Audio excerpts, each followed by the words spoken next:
Les chars nazis, ils ont la réputation de surpasser les chars alliés. Mais même les meilleures machines ont besoin de quelqu'un pour les faire fonctionner. C'est l'histoire de l'un des as de chars allemands les plus célèbres ou infâmes de la Seconde Guerre mondiale, le Baron Noir. La guerre éclate en 1939, et Michael Wittmann, fils d'un agriculteur, fait partie d'une unité de reconnaissance où il conduit une voiture blindée. C'est pas vraiment un char, mais il doit bien débuter quelque part. Lui et le reste de son unité se battent à travers la Pologne avant d'être transférés à l'ouest, participant aux campagnes contre la Belgique, les Pays-Bas et la France. Après ses engagements, au début de 1941, Wittmann est reconverti en commandant d'artillerie mécanisée et il rend sa voiture blindée, le premier Sturmgeschütz 3. Ce véhicule n'est pas un char, mais plus précisément un canon d'assaut. Un canon principal de 75 mm, fixé à la coque sans tourelle. C'est dans l'un de ces canons d'assaut que Wittmann se bat en Grèce, où son leadership et ses capacités lui valent la croix de fer de seconde classe. Après avoir combattu en Grèce, Wittmann et son unité sont envoyés en Tchécoslovaquie pour se réarmer et se remettre en état avant leur prochaine mission. Le 22 juin 1941, 3,5 millions de soldats allemands lancent l'opération Barbarossa, l'invasion de l'Union soviétique. Wittmann et le reste de la première division Panzer SS sont rattachés au groupe d'armée sud du maréchal de terrain Gerd von Rundstedt. Wittmann prouve une fois de plus qu'il est un leader capable et bien qu'il soit blessé, il fait également preuve d'une incroyable capacité, détruisant 6 chars soviétiques lors d'un seul engagement. En quelques mois seulement, on lui attribue 66 destructions de chars ennemis. Wittmann est ensuite renvoyé en Allemagne, où il suit une formation de chars plus intensive et est promu lieutenant et placé à la tête d'un peloton de chars. Son véhicule change également, d'abord pour un Panzer III, mais il était rapidement remplacé par quelque chose de beaucoup plus substantiel.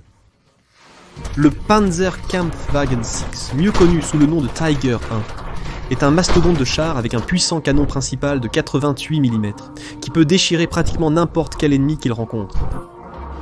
Il a une armure de jusqu'à 120 mm d'épaisseur, ce qui le rend pratiquement impénétrable à tout ce qui lui est lancé.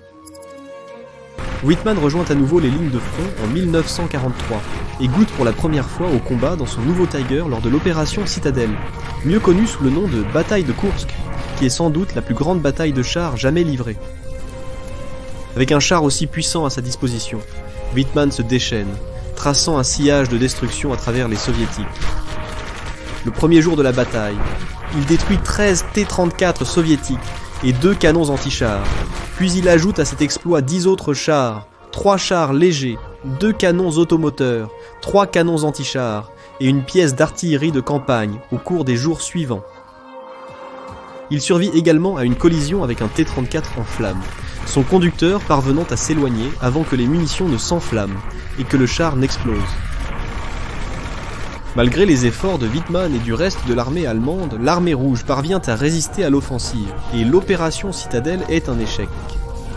Après un court temps de réaménagement et de récupération, Wittmann et le reste de son unité sont de nouveau envoyés au front. Ses compétences sont mises à l'épreuve et il accumule un nombre impressionnant de tués. En janvier 1944, on lui attribue la destruction de 88 tanks ennemis, pièces d'artillerie et autres véhicules, et il se voit décerner la croix de chevalier. À la fin du mois, son total atteint 117 véhicules ennemis. En mai 1944, Wittmann est transféré en France, occupé en préparation de l'invasion alliée de la France. Lorsque les Alliés ont lancé l'invasion de la Normandie le 6 juin 1944, Wittmann et les 6 chars Tiger de son unité ont été redéployés dans la région, arrivant le 12 juin. C'est ici que Wittmann réalise l'exploit le plus célèbre de sa carrière.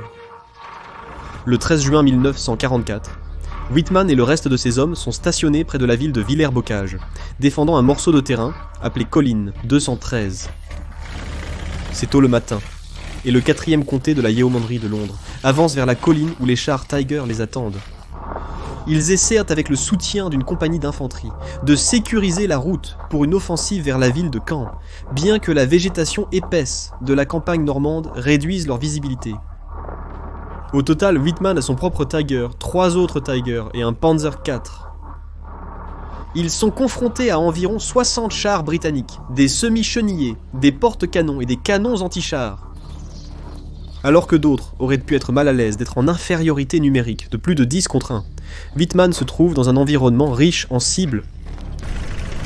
Tandis que ces hommes affrontent l'avant de la colonne britannique, ils se faufilent discrètement vers l'arrière des Britanniques.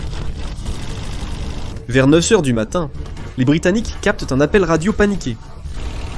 « Mon Dieu, il faut partir, un char Tiger est à une 50aine de mètres de notre position. » Jaillissant de la végétation comme son homonyme, le Tiger de Wittmann tombe sur l'arrière de la colonne britannique, pulvérisant immédiatement un char Cromwell en ferraille, suivi de près par un Firefly, puis 3 chars. Wittmann se déplace le long de la route, utilisant le puissant canon de 88 mm du Tiger pour détruire chars, semi-chenillés, porte-canons et tout ce qui entre dans son champ de vision. Les Britanniques ripostent, mais leurs obus sont plus une nuisance qu'une menace. Ils progressent vers Villers-Bocage, faisant davantage de victimes. L'ensemble de l'engagement dure environ 15 minutes, et lorsque la poussière retombe, les Allemands ont mis hors de combat 13 des 14 chars, 13 des 15 véhicules de transport et 2 canons anti-chars. D'autres unités allemandes poursuivent donc le combat pour Villers-Bocage, qui est un désastre pour l'avancée britannique. Mais Wittmann ne joue plus aucun rôle dans la bataille après avoir été mis hors de combat par un canon anti-char qui touche la roue motrice du Tiger. Pour ses actions ce jour-là, il se voit décerner l'édition de l'épée à sa croix de chevalier, et est promu au grade de SS Hauptsturmführer, ou capitaine. Il passe les 2 mois suivants à combattre l'avancée alliée à travers la France. Le 8 août, il participe à une contre-attaque près de la ville de Saint-Agnan de Sernières, où son unité est prise en embuscade par une force de chars britanniques et canadiens. Un coup fatal enflamme les munitions du Tiger de Wittmann, tuant l'équipage et soufflant complètement la tourelle.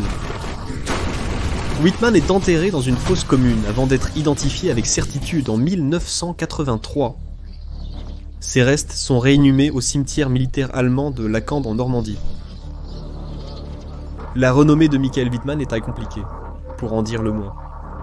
Au total, il est l'un des, sinon le plus grand as des chars de tous les temps, avec environ 138 chars ennemis et 132 pièces d'artillerie à son actif. Ses exploits sont encore étudiés et débattus de nos jours. Il est important de se rappeler qu'un char n'est pas opéré par un seul homme, mais plutôt par un équipage, et l'équipage de Wittmann était parmi les meilleurs des forces armées allemandes. Plus précisément, Wittmann comptait beaucoup sur son artilleur, Balthasar Woll, qui maniait le canon principal comme un fusil de sniper, capable de toucher des cibles en mouvement, un exploit extrêmement difficile à une époque antérieure aux gyrostabilisateurs. En même temps, beaucoup sont sceptiques quant à son record. Beaucoup pensent que ses totaux ont été exagérés, et il ne fait aucun doute que ces actions ont été utilisées comme propagande allemande, ce qui rend la vérité difficile à déterminer. Il y a aussi eu des suggestions qu'il était imprudent et téméraire, avançant seul contre l'ennemi, sans le soutien d'autres membres de son unité, comme il l'a fait à Villers-Bocage. On pense également que sa réputation doit plus à la durabilité du Tiger I qu'à une quelconque compétence de sa part. L'épaisse armure était impénétrable à tout, sauf aux armes anti-chars les plus puissantes, donc les chars ennemis ne représentaient pas une grande menace pour lui. Après avoir été transféré sur le front occidental, Wittmann a été tué au combat après 2 mois où il a affronté des chars dotés de canons plus puissants qui pouvaient déchirer le blindage du Tiger. Quelle que soit la vérité, Michael Wittmann est toujours considéré comme peut-être le plus grand as des chars de l'histoire, son histoire suscitant d'innombrables débats et discussions des décennies après sa mort.